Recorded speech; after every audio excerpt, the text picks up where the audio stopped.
Assalamualaikum warahmatullahi wabarakatuh. Perkenalkan, saya Bella Sinta dengan NIM 22075132. Baiklah, saya akan mempresentasikan hasil dari makalah saya tentang tidak terlaksananya fungsi keluarga dengan baik. Perilaku menyimpang. Perilaku menyimpang atau social deviance merupakan bentuk perilaku yang tidak sesuai dengan norma-norma sosial yang ada. Rock dan Dadang Supardan mengartikan perilaku menyimpang sebagai perilaku yang terlarang, perlu dibatasi, disensor, diancam hukuman, atau label lain yang dianggap buruk. Pengertian perilaku menyimpang tersebut lebih disepadankan dengan pelanggaran aturan. Namun sebenarnya, istilah penyimpangan memiliki makna lebih luas daripada kriminalitas. Karena sebenarnya yang melakukan penyimpangan tersebut tidak sepenuhnya melanggar secara kriminal. Perilaku menyimpang adalah suatu tindakan yang tidak sesuai atau tidak dapat menyesuaikan diri dengan norma-norma yang berlaku di masyarakat. Tindakan perilaku menyimpang tersebut dilakukan baik secara sadar ataupun tidak sadar.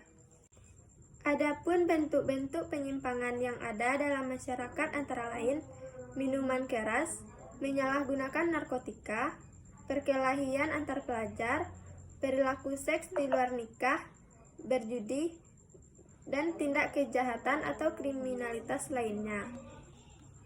Pergaulan bebas sebagai perilaku menyimpang pada remaja. Pergaulan bebas adalah salah satu bentuk dari perilaku menyimpang yang saat ini marak terjadi di kalangan remaja. Remaja adalah individu labil yang emosinya rentan tidak terkontrol oleh pengendalian diri yang benar. Masalah keluarga, kekecewaan, pengetahuan yang minim, dan ajakan teman-teman yang bergaul bebas membuat makin berkurangnya potensi generasi muda Indonesia dalam kemajuan bangsa.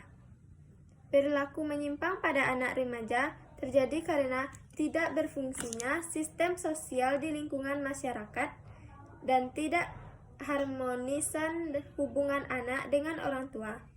Hubungan orang tua dan anak sangat dipengaruhi oleh persepsi anak terhadap sistem pengasuhan dan interpretasinya terhadap motivasi dan hukuman dari orang tua. Hal ini sesuai dengan pendapat Hurlock bahwa interaksi dalam keluarga akan berlangsung tidak wajar jika sikap orang tua dipersepsikan tidak baik oleh anak. Oleh karena itu, keluarga memiliki fungsi dan peran yang penting dalam pengasuhan dan pembinaan terhadap perilaku anak. Peran dan fungsi keluarga.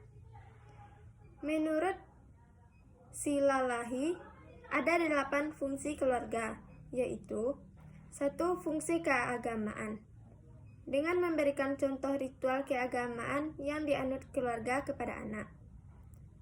2. Fungsi sosial budaya, yaitu melalui kebiasaan membacakan cerita atau legenda, mengenalkan musik, seni, dan tarian daerah. 3. Fungsi cinta kasih sayang, dengan memberikan contoh cara berinteraksi dengan orang lain. 4. Fungsi perlindungan, yaitu dengan memberikan contoh hidup sehat, mendorong agar anak mau menceritakan apa yang dirasakan. 5. Fungsi reproduksi, yaitu dengan menerangkan pentingnya kebersihan diri terutama setelah dari kamar kecil. 6. Fungsi sosialisasi dan fungsi pendidikan, dilakukan dengan mengajarkan kebiasaan berinteraksi yang baik. 7. Fungsi ekonomi, yaitu melalui pembinaan perilaku anak dalam aspek ekonomi seperti kebiasaan menabung, hidup hemat, mengatur uang yang dimiliki, dan sebagainya. 8. Fungsi pemeliharaan lingkungan, yaitu dengan memberikan contoh cara membersihkan rumah, merawat tanaman, dan memelihara hewan peliharaan. Sosialisasi dalam keluarga. Sosialisasi merupakan proses sangat penting yang harus dilalui oleh setiap manusia. Dalam kehidupan manusia, sosialisasi memiliki berbagai tujuan penting baik bagi individu, keluarga, maupun masyarakat. Menurut Leonard Brown, sosialisasi memiliki tujuan sebagai berikut. 1. Disiplin. Dalam sosialisasi diajarkan tentang dasar-dasar disiplin dari yang sederhana sampai pada metode ilmu pengetahuan. Sejak anak-anak, kita sudah dilatih untuk disiplin. Misalnya, dengan adanya aturan-aturan mandi 2 kali sehari, harus tidur siang, harus mencuci tangan sebelum makan, dan sebagainya. Di samping itu, penerapan disiplin tidak hanya pada aktivitas di rumah, tetapi juga menyangkut kegiatan-kegiatan di luar rumah seperti disiplin dalam berlalu lintas, dalam bekerja, dalam belajar, dan sebagainya. 2. Aspirasi. Aspirasi dalam suatu masyarakat mungkin tidak sama, tetapi masyarakat mempunyai aspirasi tertentu yang nantinya juga berpengaruh pada anggota masyarakat. Contoh pada lingkungan masyarakat, petani, maka akan banyak orang tua yang menginginkan anaknya menjadi petani juga. Pada umumnya, aspirasi dapat dikaitkan dengan tujuan dari masing-masing individu. 3. Identitas. Sosialisasi memberikan identitas kepada individu melalui aspirasi-aspirasinya. Dengan sosialisasi, individu belajar untuk mencari konsep dirinya atau identitas dirinya.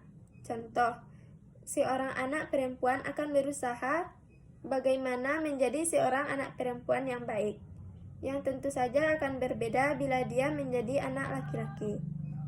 4. Peran. Di dalam sosialisasi diajarkan tentang hak dan kewajiban yang harus dilakukan dengan status yang dimilikinya.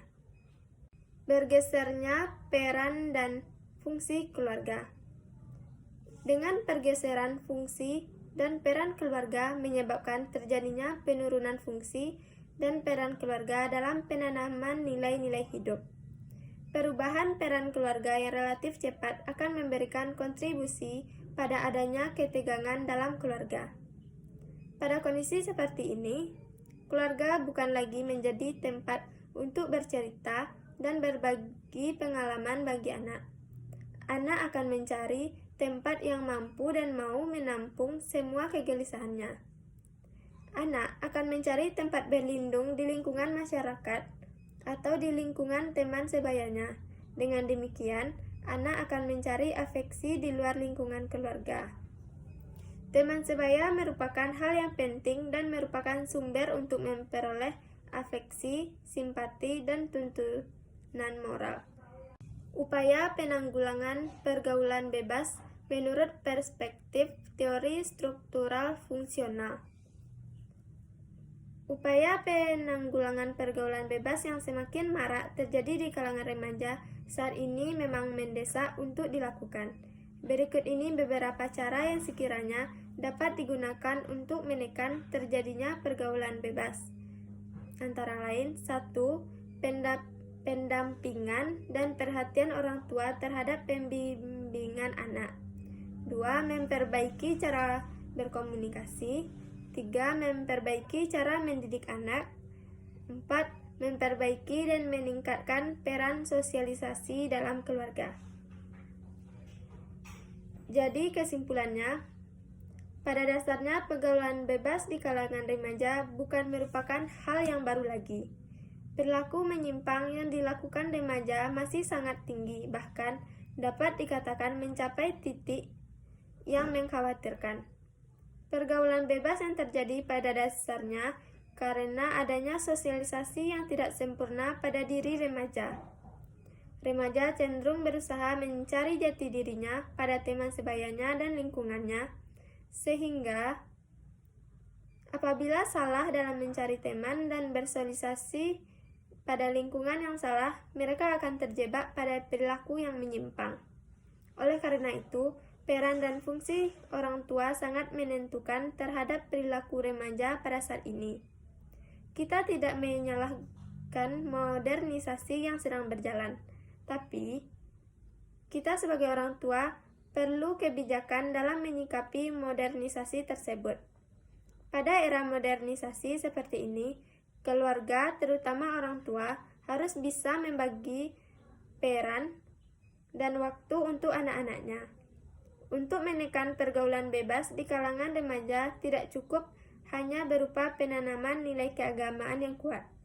Akan tetapi, dibutuhkan pendampingan orang tua dalam segala hal, dengan tidak mengurangi kebebasan dari seorang anak. Fungsi sosialisasi dan afeksi dalam keluarga perlu ditumbuhkan kembali,